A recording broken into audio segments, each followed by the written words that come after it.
بسم الله الرحمن الرحيم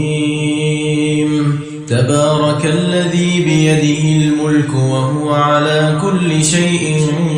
قدير الذي خلق الموت والحياة ليبلوكم أيكم أحسن عملا وهو العزيز الغفور الذي خلق 7 سماوات طباقا ما ترى في خلق الرحمن من تفاوت فارجع البصر هل ترى من فطور ثم ارجع البصر كرتين ينقلب إليك البصر خاسئا وهو حسير ولقد زينا السماء الدنيا بمصابيح وجعلناها رجوما للشياطين وأعتدنا لهم عذاب السعير وللذين كفروا بربهم عذاب جهنم وبئس المصير إذا ألقوا فيها سمعوا لها شهيقا وهي تفور تكاد تميز من الغيظ كلما ألقي فيها فوج سألهم خزنتها ألم يأتكم نذير قالوا بلى قد جاءنا نذير فكذبنا وقلنا ما نزل الله من شيء إن أنتم إلا في ضلال كبير وقالوا لو كنا نسمع أو نعقل ما كنا في أصحاب السعير فاعترفوا بذنبهم فسحقا لأصحاب السعير إن الذين يخشون ربهم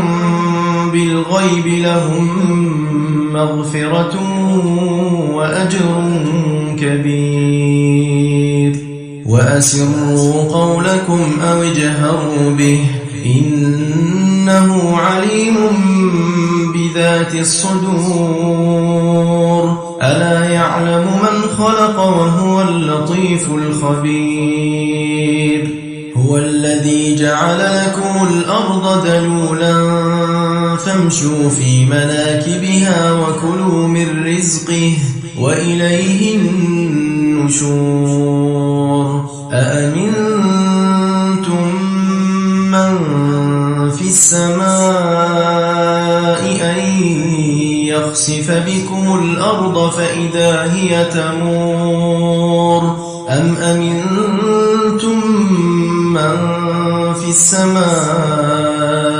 أن يرسل عليكم حاصبا فستعلمون كيف نذير ولقد كذب الذين من قبلهم فكيف كان نكير أولم يروا إلى الطير فوقهم صافات ويقبضن ما يمسكهن إلا الرحمن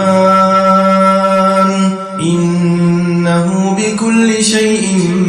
بصير أمن هذا الذي هو جند لكم ينصركم من دون الرحمن إن الكافرون إلا في غرور أمن هذا الذي يرزقكم إن أمسك رزقه بل لجوا في عتو ونفور أفمن يمشي مكبا على وجهه أهدى أمن يمشي سويا على صراط مستقيم قل هو الذي أنزل أنشأكم وجعل لكم السمع والأبصار والأفئدة قليلا ما تشكرون قل هو الذي ذرأكم في الأرض وإليه تحشرون ويقولون متى هذا الوعد إن كنتم صادقين